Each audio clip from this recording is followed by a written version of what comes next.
This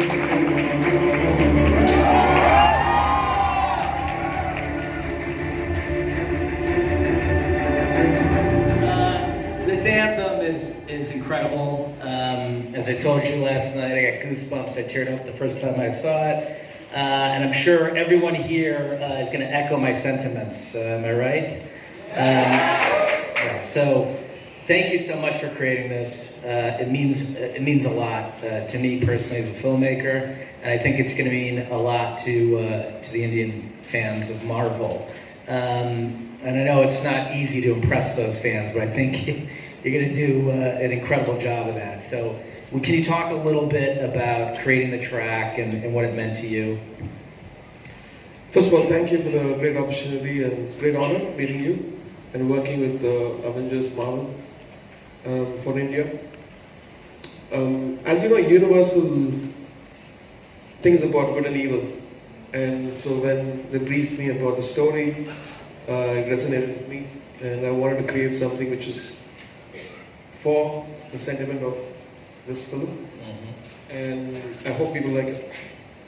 Oh, I love it. So I'd like to open the floor right now for any questions for either of us. So please, why don't we start with any hands raised right back there, way in the back.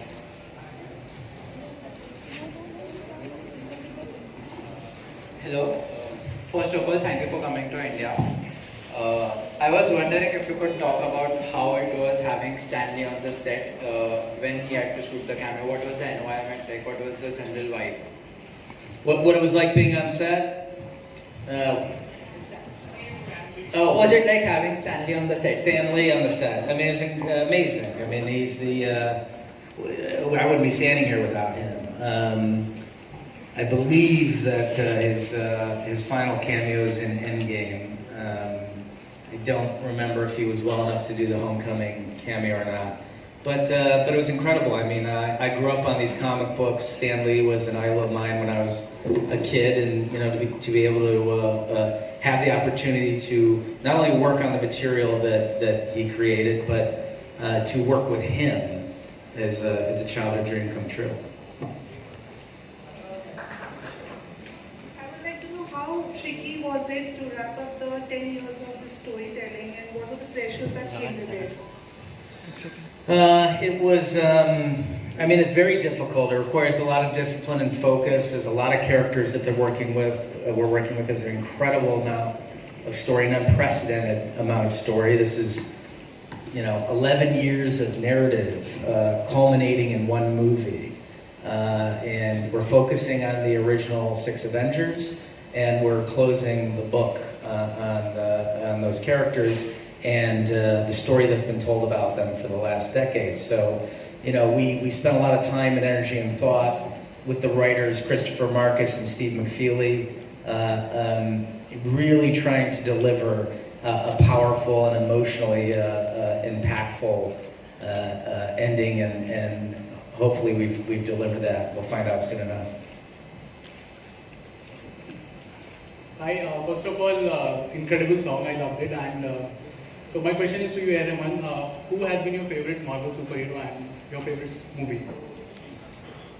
My favorites, actually, Iron Man and Black Panther. And favorite superhero movie, like Marvel movie? Actually, Black Panther. Because it's new. So, good choice. Hello, Rahman sir. For you, Alan Silvestri has composed the score for Avengers. So did he have any input for you for the anthem? No. This whole thing was conceived, recorded in just 10 days. I'm shocked. So did you show it to him, make him hear? Nothing. So because they just finished the score, I believe yesterday he was saying, so Joe, 5 days before they finished the score. So this is completely independent of this thing. This is for the Indian audience. And so I was a bit skeptical when I played them. I don't know whether you will like it. He said, you've given us a hit. So thank you for that. Yes, of course. I mean, the first time I saw it was last night. So, like I said, I thought it was, I thought it represented the spirit of what these movies are in a way that you can't express in words, which is why he's a musical genius. So, any other questions? So actually I have two questions.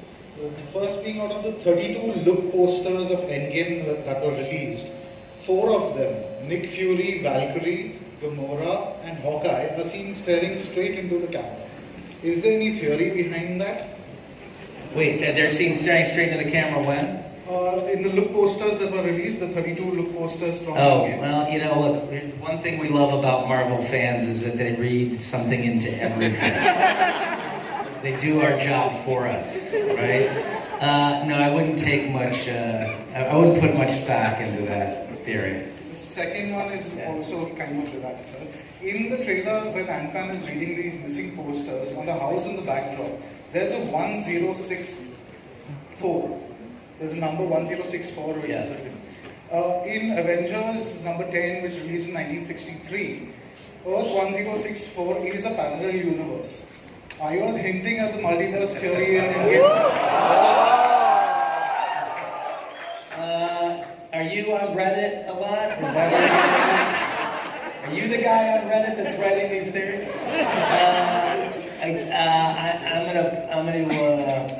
I'm not gonna confirm or deny any of this. So, no, it's not implying the multiverse. Sorry. So, Yeah. in Marvel number 10, issue number 10, the 1963 version, which was the Avengers breakup, we had the Red Hulk was there, and it also hints at your fantastic Reed Richards. Any way we could see Reed Richards help Ant-Man understand the quantum realm? I mean, here's the thing. I'll take any questions about the thematics in Endgame, but I'm not going to answer any questions on the plot of Endgame. We spent 3 years protecting the plot of the movie from Tom Holland and Mark Ruffalo. So I'm not going to come here and suddenly give away the plot of the film. But I appreciate and I admire your effort. Okay. Yeah. This side. How important it is to have an imprint on the film as a director, especially when different directors' storylines are sort of merging in it. So tonally making them similar, how challenging was that? Well, I think they're all totally very different. I mean, I think our tone is very different than Taika Waititi's tone. It's very different than James Gunn's tone. It's very different than Fleck and Bowden, who made Captain Marvel, or Coogler, who made Panther. So nobody tries to emulate tone. And in fact, I think our Thor is very different than Taika's Thor. I think the fans go along with that. I think that they like that there are different filmmakers behind each film, the way that there are different writers behind comic books. They understand the notion that depending on the author, the tone and energy and inflection of the characters can change. So, you know, for my brother and I, we try to bring psychological realism to the characters, and we like to deconstruct stories. And so I think when you look at our films, Winter Soldier through Endgame, that's the consistent tone for us, is a level of psychological realism and constantly deconstructing the universe. In Winter Soldier, we found out that the good guys were the bad guys. In Civil War, we deconstructed the Avengers by splitting them up. In Infinity War, we deconstructed the Marvel Universe by killing half of the characters. So, you know, that's just a theme with us, and as filmmakers, issues that are important to us from a storytelling standpoint. Sorry, does someone else have the microphone? Yeah. Yeah, anywhere. Yeah.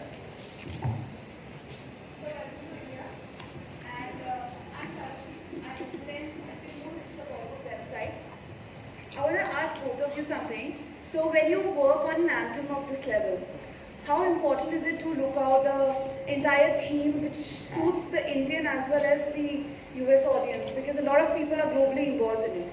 And Rahman sir has worked internationally, so of course he knows the taste of people from both the places.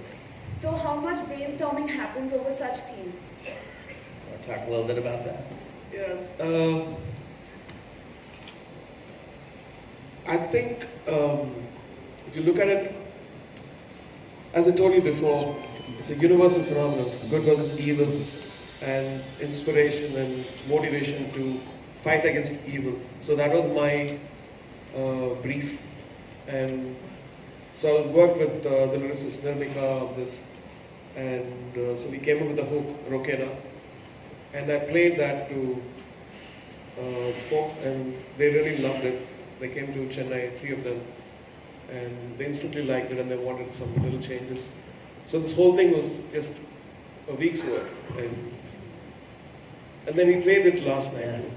I think, look, great music is great music, no matter what language it's in or what part of the world it's coming from. And this man has consistently made some incredible music. So I think all Marvel fans are going to be inspired by that piece.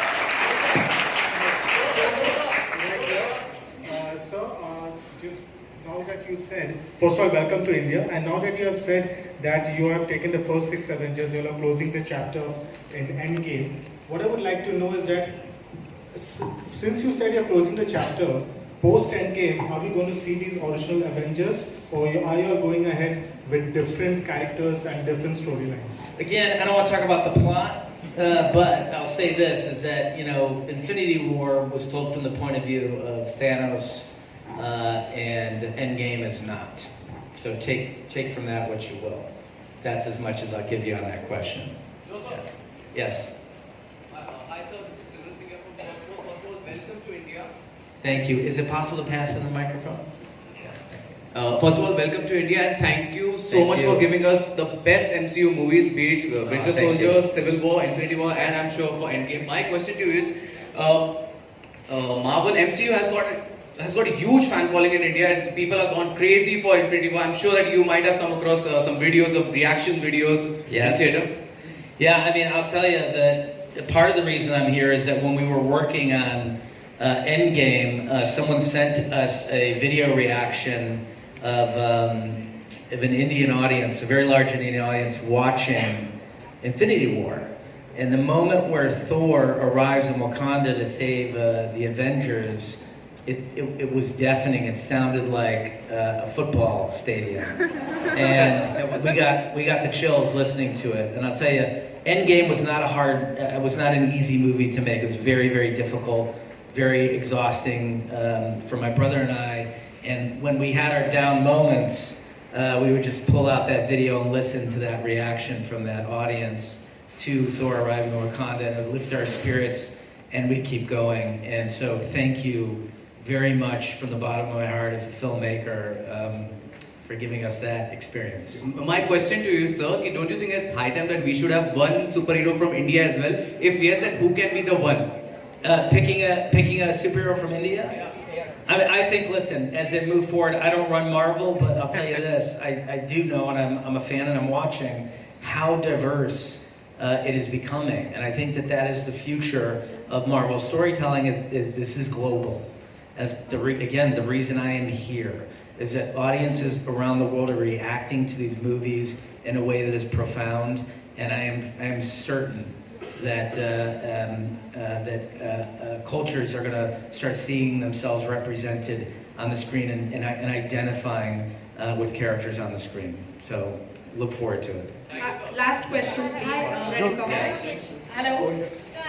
Oh, sorry, I think we have a microphone right here. Hi Joe, Yes. It was a pleasure speaking to you early in the morning. And I have one question for you and Rahman, both of you actually. Joe, for you the question is that how true is it that you actually didn't let Tom Holland read the script so that he doesn't talk about it? How true is it? Because he keeps joking about it all the time, but is it really true that the script is not Tom given to Holland him? does not get the script. So it's true. Tom Holland gets his lines, and that's all he gets. Sometimes he doesn't even know who he's acting opposite of.